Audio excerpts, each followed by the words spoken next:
next, Charger 240. Hot news, cool vibes, sports, and more on the Integrity Station.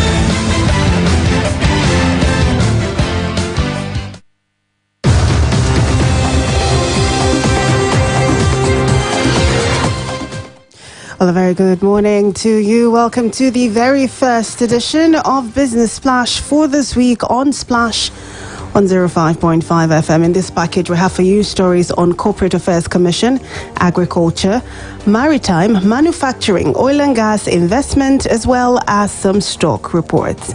My name is Charity Jerome. First, the business news headlines. Corporate Affairs Commission sets 3-hour circle for company registration. ECOWAS says Nigeria leads West Africa in organic agriculture promotion. Maritime workers threaten strike as dock workers lose jobs to foreigners. And Lagos seeks private sector investment in meat and fish value chains. Details of these and more coming shortly. The Corporate Affairs Commission has said that following the successful deployment of an end-to-end registration module, it was now prioritizing the reduction of the registration circle for new companies to just 3 hours before the end of the year 2021. Registrar General of the Commission, Garba Abubakar, gave the indication at a dinner in honor of the Chairman Governing Board, CAC, and the Nigeria Ambassador designate to the Kingdom of Spain, Adebola Seriki. The Commission disclosed this in a series of tweets posted via its Twitter handle on Sunday. Abubakar noted that the challenges of COVID-19 pandemic had adversely hampered CAC's delivery timeline. He, however, said the CAC was committed to serving customers despite being forced to operate with less than 50% of its workforce. The head of the Agricultural Division, ECOWAS Commission, Abuja, Mr. Enes Obi, has said Nigeria was leading in the promotion of organic agriculture in the West African region. Obi said this in his closing remarks at the cocktail event on reporting back achievements of ecological organic agriculture EOA initiative activities in Nigeria for the years 2014 to 2020 and award presentation in Abuja. He said Nigeria's efforts in organic agriculture were commendable and timely, as it was coming at a time when people paid attention to what they eat. Albi, also chairman Regional Steering Committee of EOA in West Africa, said EOA had been given a pride of place in the ECOWAS Commission such that it was driving the Organic Agriculture Initiative for the benefit of the region. Obi urged other ECOWAS member states to start work immediately on how best to ensure the mainstreaming of organic agriculture in their lives.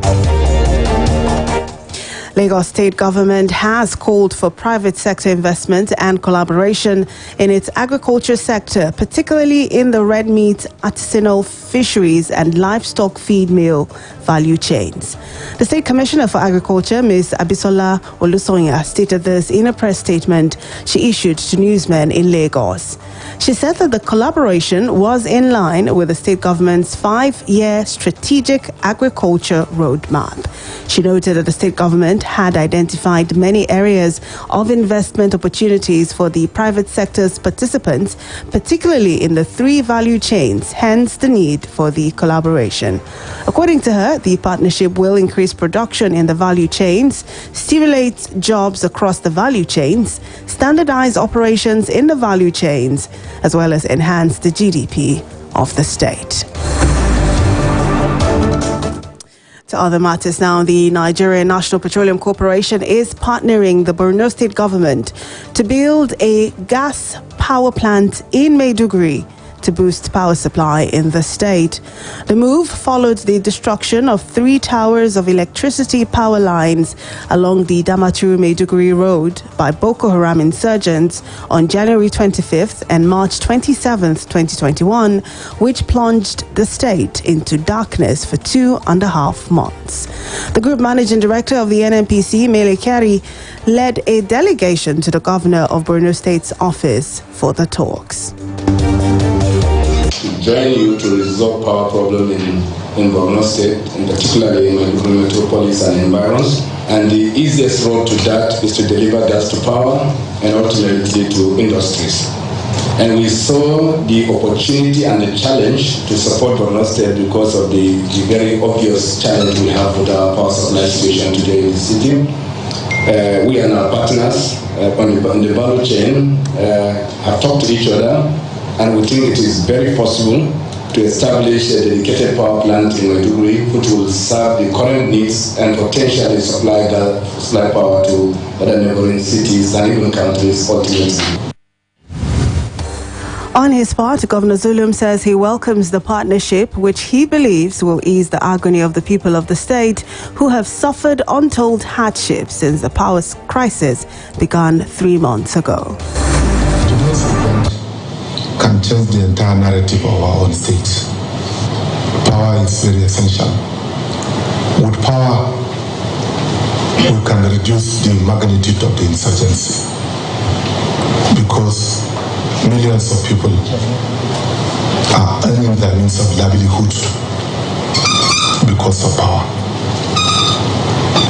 We have no any other alternative than to source for other solutions rather than the great lines, because it's very difficult to guard all the faults. It's very difficult. Still on the business news, the Maritime Workers Union of Nigeria has expressed its displeasure with the non-compliance of international oil companies, IOCs, to the stevedoring regulations issued by the Nigerian Maritime Administration and Safety Agency, NIMASA. Stevedoring refers to the act of loading or offloading cargo to and or from a ship. In a statement titled Continued Breach of Extant Stevedore Regulations by the International Oil Companies, the MWUN said the IOCs had refused NIMASA-registered stevedores and dock workers access to earn their wages while replacing them with foreigners, thereby shunning local content laws. The statement, signed by the President General of the Union, Adeonju Adewale, and his Secretary General, Felix Akingboye, issued a 7-day ultimatum to the federal government, the Nigerian National Petroleum Corporation, the Nigeria Ports Authority, and NIMASA, starting Friday, to get the IOCs to comply with the statutory regulations. The union warned that failure of the federal government and its agencies to caution the IOCs on or before the expiration of the 7-day ultimatum would lead to mass strike actions at the ports, terminals, jetties, and other cargo handling locations in the country. The Securities and Exchange Commission has announced that the first Capital Market Committee meeting in 2021 is scheduled to hold this week. According to a statement from the Commission, the meeting will hold virtually with key stakeholders in the capital market on Thursday, while the interface with the press on the outcome of the CMC meeting will take place on Friday. The Commission said during the meeting, issues bordering on implementation of a 10-year capital market master plan, implementation of the FinTech roadmap, as well as other salient matters relating to the capital market and the economy would be discussed. The SEC had unveiled the 10-year CMMP in November 2014 and has implemented some initiatives designed to reposition the Nigerian capital market as an attractive investment destination and a critical facilitator of capital formation for the economy's development. It's now time for us to link up with Femi Ojo for Stock Exchange reports. Good morning. Here is a summary of trading activities on the floor of the Nigerian Stock Exchange for the last day of trading last week, the 8th day in the month of April 2021. And I must let you know the market closed on a bullish note as investors renewed appetite on the shares of highly capitalized companies, altered 4 days bearish run, causing the whole share index to appreciate by 0.02%. Last week, Friday, the whole share index grew by 7.42 absolute points, representing an increase of 0.02% to close at 8,774.03 points. Also, the overall market capitalization value gained 4 billion naira to close at 20.287 trillion naira. The gain was propelled by prices appreciating in large and medium capitalized stock such as Nestle Nigeria, Flour Mills of Nigeria, MTN Nigeria, Stanbic, IBTC Holdings, and Africa Prudential. However, the market breadth closed negative as 27 stock lost relative to 14 gainers. Jais Bank recorded the highest price gain of 10% to close at 66 kobo. The Initiate followed with a gain of 9.52% to close at 46 kobo, and Royal X Exchange rose by 8.33% to close at 39 kobo. Japan Gold and Ventures appreciated by 8.16% to close at 53 kobo, while Consolidance gained 6.9% to close at 31 kobo. On the other hand, Sterling Bank led the losers chart with 9.47% to close at 153 kobo. Pharma Deco followed with a decline of 9.46% to close at 134 kobo, while Prestige Assurance shed 8.7% to close at 42 kobo. Adova shed 6.91% to close at 14.15 kobo, while Livestock Feed depreciated by 5.88% to close at 1.76 kobo. The total volume of trading increased by 58.7% to 356.461 million units valued at 4.193 billion naira, and exchange and 6,130 deals. Transaction in the shares of Zenith Bank topped the activity chart with 55.031 million shares valued at 1.156 billion naira. Access Bank followed with 38.385 million shares worth 308.553 million naira, while Transnational Corporation of Nigeria traded 31.86 million shares valued at 24.899 million naira. Guarantee Trust Bank traded 29.209 million shares valued at 819.08 million naira, while Mutual Benefit Assurance transacted 24.449 million shares worth 10.21 million naira. That was a summary of trading activities on the floor of the Nigerian Stock Exchange for last week, Friday, the 8th day in the month of April 2021. Join me on Wednesday when I bring you the summary of today's trading and that of tomorrow's trading. I am Femi Ojo. Have a productive day. Well, many thanks, Femi. And that's it on Business Splash for today on Splash 105.5 FM, your integrity station. Join us again on Wednesday for a fresh edition.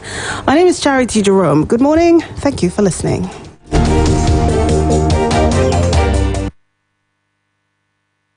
Quick, charge at 240. Hot news.